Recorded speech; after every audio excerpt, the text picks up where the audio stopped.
Hi students, this is our sixth lecture in chemical kinetics. In this video, we will discuss about the integrated rate equation. The question is, why we study the integrated rate equation? There are zero order reaction, first order reaction, second order reaction and third order reaction. तो इसमें से हमें कितने का integrated rate equation पढ़ना है, half life क्या है, क्यों हाफ लाइफ की स्टडी करनी है, हाफ लाइफ होता क्या है, ये सारी बातें इस वीडियो में हम लोग डिस्कस करेंगे। तो वीडियो को लास्ट तक देखिएगा। तो हम लोग स्टार्ट करेंगे integrated rate equation. This is Kamal here. तो आइए एक मजेदार टॉपिक इंटीग्रेटेड रेट इक्वेशन।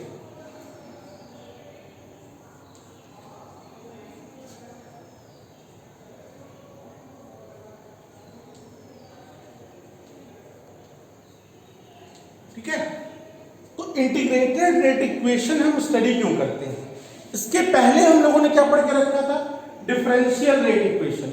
और लास्ट वीडियो में तो मैंने आपको न्यूमेरिकल कराए थे। तो डिफरेंशियल रेट इक्वेशन क्या था? याद है किसी को? Rate is equal to minus d r upon d t equal to k a to the power x and b to the power y। ठीक है, ये क्या था आपका डिफरेंशियल रेट इक्वेशन। यहां पे minus d r by d T आता था। तो डिफरेंशियल रेट इक्वेशन जब हम स्टडी कर रहे थे तो क्या जरूरत थी हमें इंटीग्रेटेड रेट इक्वेशन की ना? तो डिफरेंशियल रेट इक्वेशन जो होता है, यहां पे जब हम लोग इंस्टेंटेनियस रेट रिएक्शन निकालते हैं कि 500 सेकेंड पे रिएक्शन की रेट कितनी है, तो वहां पर हम लोग टेंजेंट ड्रॉ करते थे। क्या ड्रॉ करते थे? टेंजेंट ड्रॉ करते थे। तो उस टेंजेंट से जो वैल्यू निकाली जाती थी, न तो वो वैल्यू करेक्ट थी, न मुझे रिजल्ट चाहिए वो रिजल्ट करेक्ट नहीं आता था। और ये जो मेथड है इनकन्वीनियंट। डिफरेंशिएशन का मतलब क्या होता है? किसी चीज को छोटे छोटे पार्ट्स में तोड़ के स्टडी करना। और इंटीग्रेटेड का मतलब होता है किसी चीज को सम अप कर देना, जोड़ देना। ठीक है, तो वहां पर प्रॉब्लम आ रही थी वो जो इंस्टेंटेनियस रेट रिएक्शन निकालना रहता था उसके लिए। तो इसको ओवरकम करने के लिए हम लोग क्या यूज करते हैं? Integrated rate equation. अब मैं इंटीग्रेटेड रेट इक्वेशन जो करूंगा तो सबसे पहले किसके लिए डिस्कस करूंगा? For zero order reaction. For zero order reaction. चलिए, कुछ नहीं करना है, बहुत ही सिंपल है। Consider a general reaction. एक जनरल रिएक्शन कंसीडर करिए। R tends to product rate, that means minus d r by d t is equals to k and r to the power n। हमने अभी माना ये n order का है, तो zero order के लिए क्या होगा? याद होगा आपको, मैंने किया for zero order n equals to zero, तो क्या आ जाएगा? Minus d r by d t is equals to k. ये जीरो ऑर्डर के लिए क्या है? Differential rate equation. This is the differential rate equation for zero order reaction. Okay. अब इसको हमें किसमें कन्वर्ट करना है? इंटीग्रेटेड रेट इक्वेशन में कन्वर्ट करना है। किसमें कन्वर्ट करना है सर? इंटीग्रेटेड रेट इक्वेशन में। तो आप क्या करिए, इसको इक्वेशन 1 बना लीजिए। और एक बात मैं आपको बता दूं, एक एडम्पशन लिखिए, नोट कर लीजिएगा। Let the initial concentration of R be R naught। Initial concentration R की कितनी है? R naught I। तो अब हम लोग क्या करेंगे? क्वेश्चन 1 को करेंगे integrate.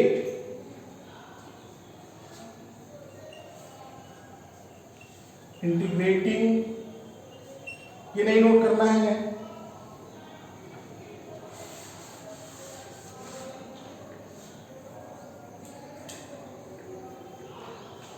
Integrating equation 1 we get क्या मिलेगा अपने को, देखिए डी आर को इधर कर देते हैं माइनस के और डी टी। के को बाहर मैंने क्यों कर दिया, के को इसलिए बाहर कर दिया कि वो कांस्टेंट है। तो dx का इंटीग्रेशन क्या होता है x, तो इसी तरीके से dr का इंटीग्रेशन क्या होगा r equals to k, dt का क्या हो जाएगा t। एक इंटीग्रेशन कांस्टेंट क्या जाएगा i। आप लोगों ने मैथ में c पढ़ा होगा, where i is a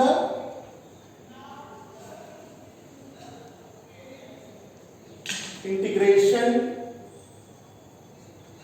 constant. I क्या है, इंटीग्रेशन कांस्टेंट है। अब क्या करेंगे, इस आई की वैल्यू फाइंड आउट करेंगे। आई की वैल्यू तो करेंगे क्या, इनिशियल कंडीशन पे जाते हैं when t equal to 0 second. t equal to 0 second मतलब जब रिएक्शन स्टार्ट ही नहीं हुआ था, देन r की वैल्यू क्या रही होगी, r नॉट। जो कंसंट्रेशन r है वो क्या रहेगा, इनिशियल कंसंट्रेशन रहा होगा। आइए वैल्यू पुट कर देते हैं, r not equal to k into 0 plus i, that is i equal to r not. इसको इक्वेशन 2 लेट कर लीजिए, तो लिखिए putting the value of i in equation second we get क्या मिलेगा, ये r है इसको r ही रहने दीजिए, फिर क्या है माइनस के टी ही रहने दीजिए, और i की वैल्यू आपने कितनी फाइंड आउट की, r नॉट। के टी को इधर लाइए, k t equals to r not minus r, ठीक, या फिर k equals to r not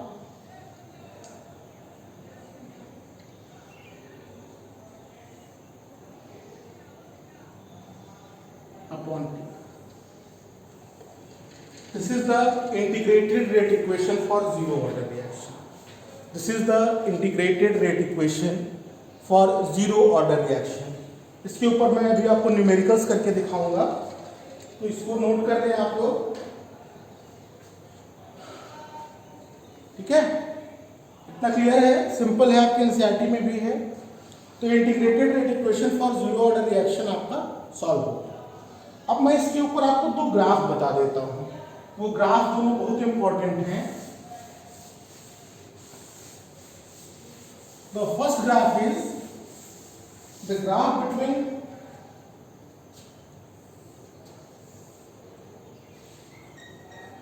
concentration and time, and the second graph is between rate and concentration, ठीक है। ये दो ग्राफ हमें स्टडी करनी है। तो जब कंसंट्रेशन टाइम ग्राफ हम लोग प्लॉट करेंगे तो सबसे पहले इसका क्या होगा, देखिए ये है ना, इसको मैं आपको चेंज कर रहा हूं, मैं इसको यहां पर राइट कर रहा हूं,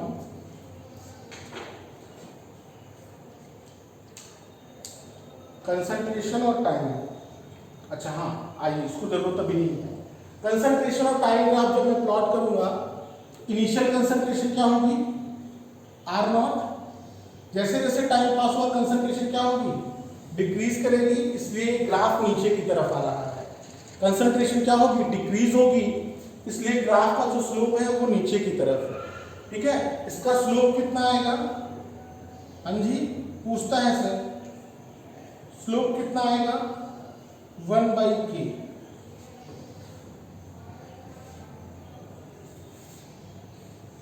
ठीक है। यहां से हम लोग इसका, अच्छा मुझे बताइए ये जो स्लोप होगा ये पॉजिटिव होगा कि निगेटिव होगा, हाँ जी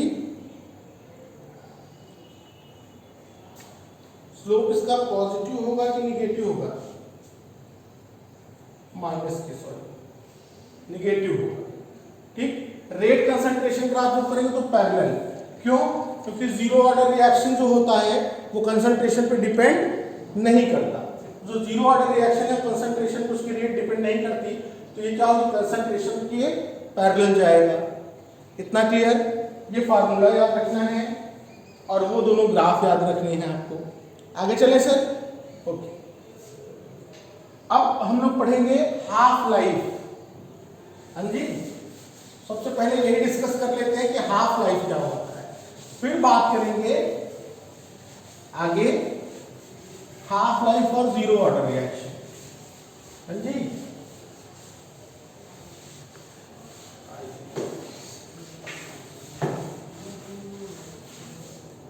तो हाफ लाइफ, ठीक है। हाफ लाइफ को हम लोग टी हाफ से रिप्रेजेंट करते हैं। हाफ लाइफ क्या है, आपके पास 100 पीसेस लड्डू के हैं, आपने 1 आवर में उसको 50 कर दिया, तो जितना टाइम उसको आधा करने में आपको लगा वो उसका हाफ लाइफ है। किसी भी चीज को आधा कंज्यूम करने में, हाफ उसका जितना स्टार्टिंग में है उसका हाफ कंज्यूम करने में जितना आप टाइम लेते हैं वो उसका क्या कहलाएगा, हाफ लाइफ कहलाएगा। ठीक है, तो क्या होगा, the time taken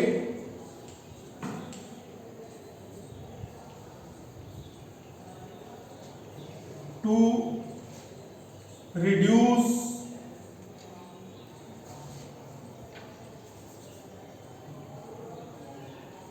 initial concentration of reactant to its half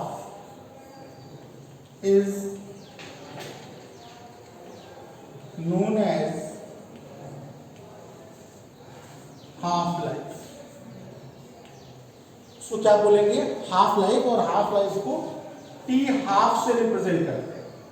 इतना फंडा क्लियर है? यहां तक तो कोई डाउट नहीं होना चाहिए आपको। ठीक है, अब हम लोग स्टडी करेंगे हाफ लाइफ और zero order reaction. Half life for zero order reaction. ठीक, तो half life of zero order reaction कैसे कैलकुलेट करेंगे? आप सबसे पहले लिखिए, we know that the integrated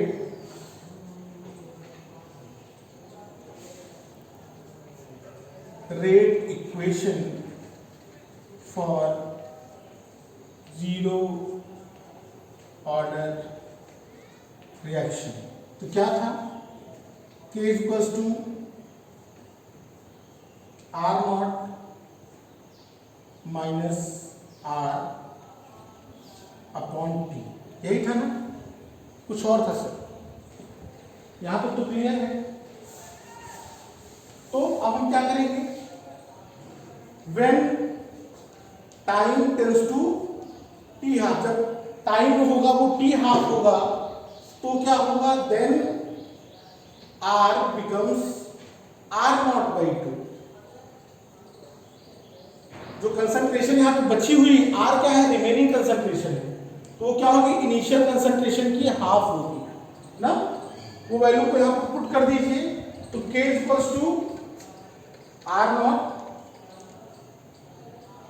minus R not by 2, remaining concentration upon T, तो क्या आ जाएगा, R नॉट अपॉन, अच्छा T हाफ रखना था, मैं T हाफ यहां लेके जा रहा हूं और K यहां लेके आ जा रहा हूं। ये इक्वेशन क्या है, half life for zero order reaction. ये इक्वेशन क्या है, half life for zero order reaction. जब मैं इसका ग्राफ प्लॉट करूंगा तो कैसा आएगा, कुछ इस तरीके से आएगा। ठीक, यहां पे क्या है, हाफ लाइफ और यहाँ पे क्या है कंसंट्रेशन। जो कंसंट्रेशन और हाफ लाइफ के बीच में जो ऑर्डर के लिए ग्राफ प्लॉट करेंगे तो कुछ इस तरीके से, और इसका जो स्लोप आएगा वो कितना आएगा 1/2 की। याद रखिएगा ये सारे क्वेश्चंस आएंगे, स्लोप कितना होगा क्या होगा, तो ये सब चीजें आपको मेमोराइज होनी चाहिए कि आपका स्लोप कितना आने वाला है। यहाँ तक का फंडा क्लियर है, कोई डाउट होना नहीं चाहिए, ठीक है, इतना क्लियर। तो जीरो ऑर्डर रिएक्शन क्या होता है, उसकी हाफ लाइफ क्या होती है, हाफ लाइफ के लिए इक्वेशन क्या होता है, वो ग्राफ क्या है, इतना क्लियर। ओके, अब मैं आपसे बात करूंगा एक मैं छोटा सा डेरिवेशन आपको कि 3/4 लाइफ और हाफ लाइफ में क्या रिलेशन है, किसी रिएक्शन की 3/4 लाइफ और हाफ लाइफ में क्या रिलेशन है वो बताऊंगा आपको, और उसके बाद इसके ऊपर कुछ न्यूमेरिकल्स कराऊंगा, इसको हम लोग यहीं करके खत्म कर दें। ओके, तो जब तक मैं इरेज करता हूं तब तक आप लोग 3 पॉइंट मैं बता दूं। तो first one, if zero order के लिए कह रहा हूं sir, if reactant are gaseous ना, if reactants are gaseous, तो दो चीजें जान लीजिए, एक आएगा P नॉट, ये क्या होगा इनिशियल प्रेशर, और P जो होगा वो होगा रिमेनिंग प्रेशर, ठीक है, ये दिया होगा। तो वहां पर हाफ लाइफ इक्वल टू क्या होगा 1 P0 - P अपॉन T, ये क्वेश्चन यूज करेंगे, ठीक है। सेकेंड पॉइंट जो हम लोग डिस्कस करने जा रहे हैं, एक मिनट,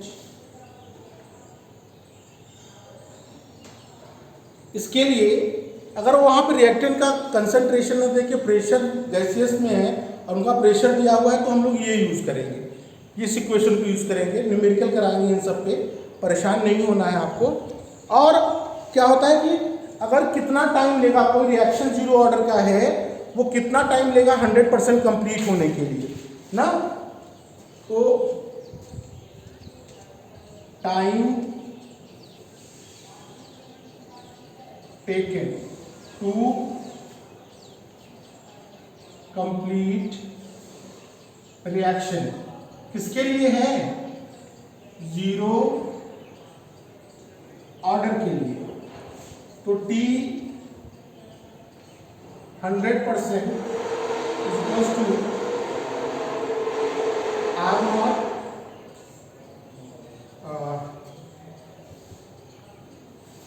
बाई के। 100% कंप्लीट होने के लिए कितना चाहिए, R/K, ये फार्मूला यूज करेंगे, ठीक, ये दो क्लियर हो गए। अब आइए थर्ड की बात करते हैं। जो थर्ड है,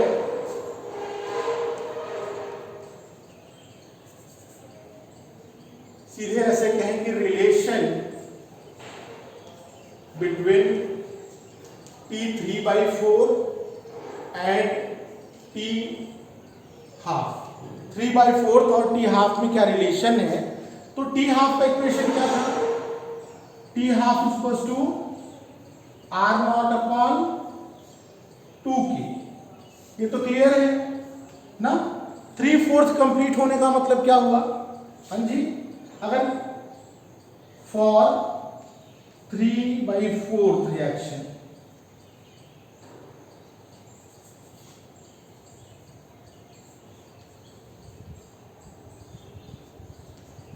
थ्री बाई फोर्थ जब रिएक्शन कंप्लीट होगा तो क्या होगा, अगर इनिशियल कंसंट्रेशन A0 है तो रिमेनिंग कंसंट्रेशन जो उस समय कंसंट्रेशन तो हम लोग क्या करेंगे, 3/4 कंप्लीट है तो 3/4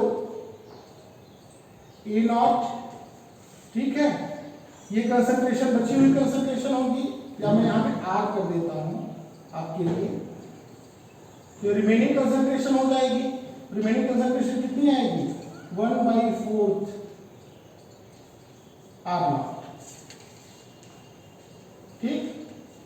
आइए रखते हैं T इक्वल्स टू P 3/4 हो गया, ये R0 हो गया माइनस 1/4 R0 हो गया अपॉन K। तो कितना आएगा 3/4 आएगा, सिंपली 3/4 R0/K। कुछ नहीं करना है, इसको इक्वेशन 1 बना लीजिए, इसको इक्वेशन 2 बना लीजिए, दोनों को डिवाइड कर दीजिए, आपका आंसर आ जाएगा रिलेशन ना सर। अगर मैं राइट कर दूं कि T 3/4 upon T half equals to, तो T 3/4 कितना है 3/4 R0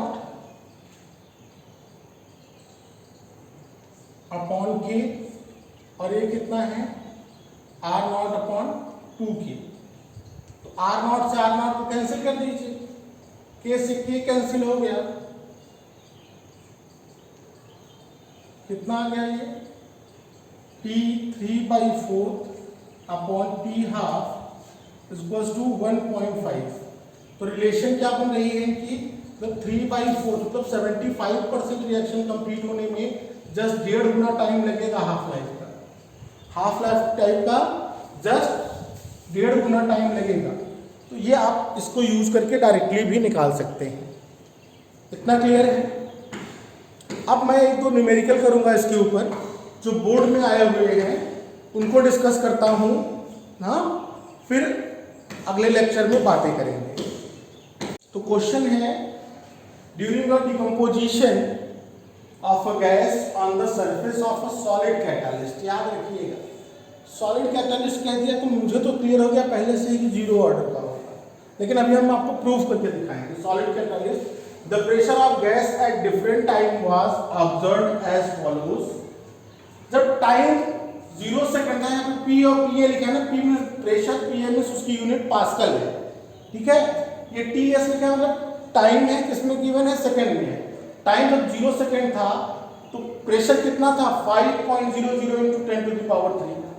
जब टाइम 100 सेकंड हुआ तो रिएक्टेंट की कंसंट्रेशन, रिएक्टेंट का प्रेशर कितना बचा 4.20 × 10⁻3। 200 पे 3.4 × 10⁻⁻3, 300 पे 2.6 × 10⁻³ पूछ क्या रहा है, कैलकुलेट ऑर्डर, किस ऑर्डर का रिएक्शन है, रेट कांस्टेंट की वैल्यू क्या है और हाफ लाइफ क्या होगा। ये 3 चीजें आ गई, ठीक है सर। तो अब हम इसको कैलकुलेट कैसे करें, हाँ बोलिए। वो आपको तो पता नहीं है कि 0 ऑर्डर का है किसका है, तो आप कैसे कैलकुलेट करेंगे, प्रॉब्लम ये है। सिंपल सा मेथड हम लोग वो करेंगे कि पहला डिस्कस करेंगे for 0 second to 100 second, for 0 second to 100 second rate is equals to minus ये P और P0। P क्या है, remaining pressure, P0 initial pressure, upon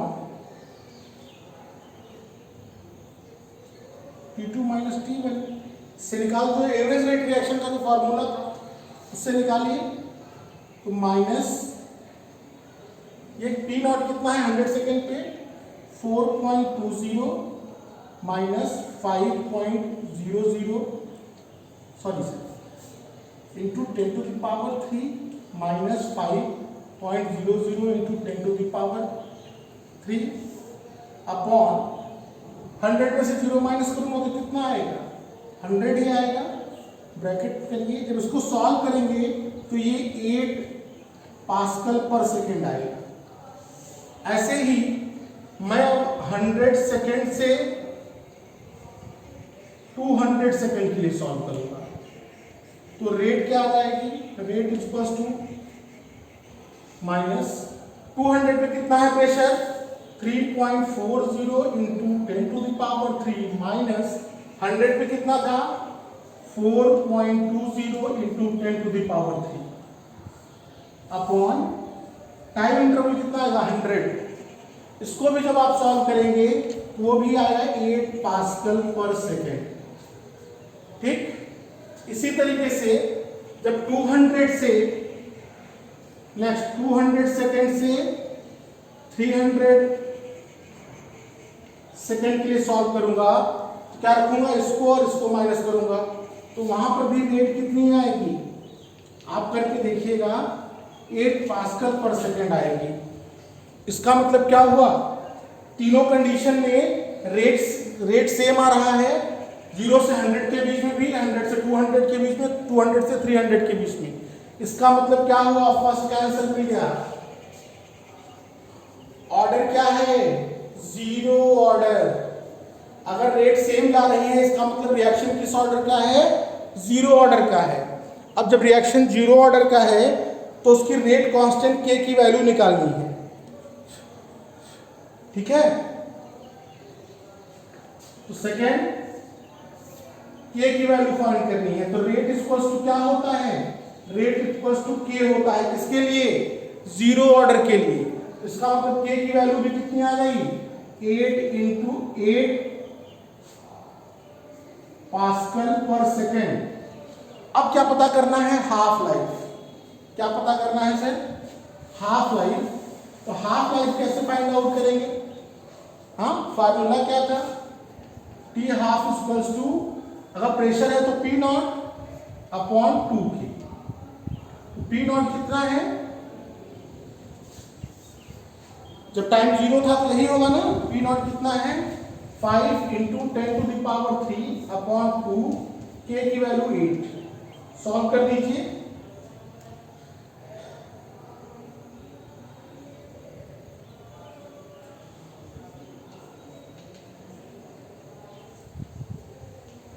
ये आ गया आपका हाफ लाइफ।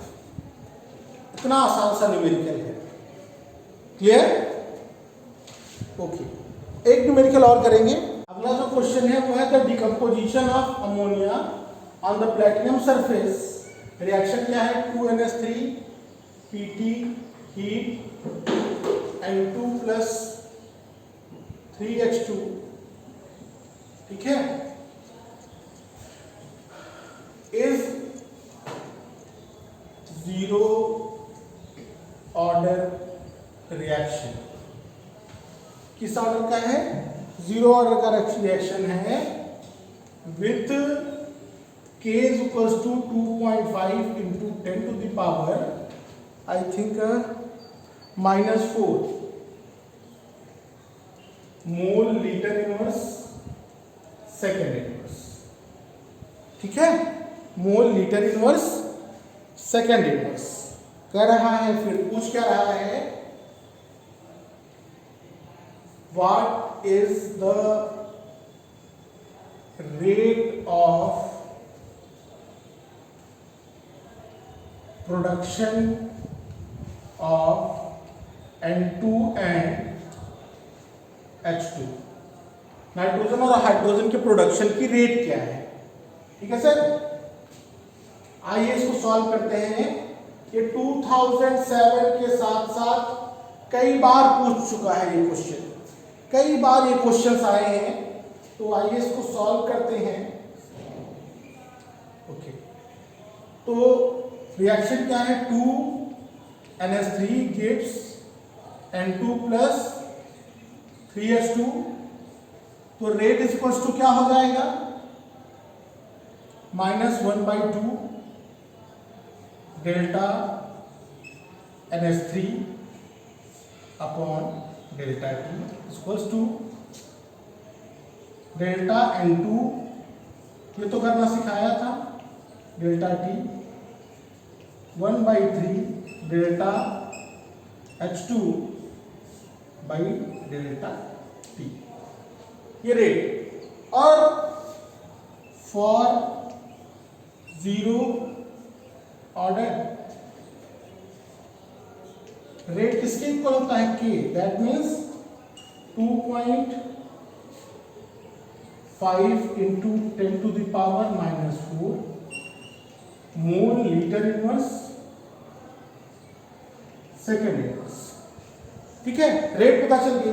तो rate of production of N2 इसको ले लीजिए और इसको ले लीजिए, तो delta N2 upon delta T, rate की वैल्यू कितनी है 2.5 into 10 to the power -4 mole litre inverse second inverse.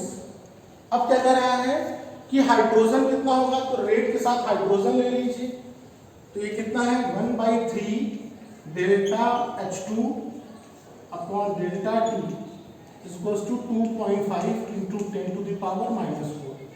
तो delta H2 upon delta T की वैल्यू कितनी होगी, यहाँ ये 3 क्रॉस मल्टीप्लाई हो जाएगा, तो 3 into 2.5 into 10 to the power that is 7.5 into 10 to the power -4 mole litre inverse second inverse. जिस रेट से N2 का प्रोडक्शन हो रहा है उसका जस्ट 3 टाइम्स से किसका प्रोडक्शन होगा, H2 का। तो इस पे जो आपके और न्यूमेरिकल्स होंगे वो आप मुझे भेज सकते हैं। तो ये हो गया आपका जीरो ऑर्डर और उसके न्यूमेरिकल। अगली वीडियो में मैं डिस्कस करूंगा first order reaction, half life और first order reaction and gaseous first order reaction और उनके ऊपर न्यूमेरिकल। ठीक है, ओके, थैंक यू।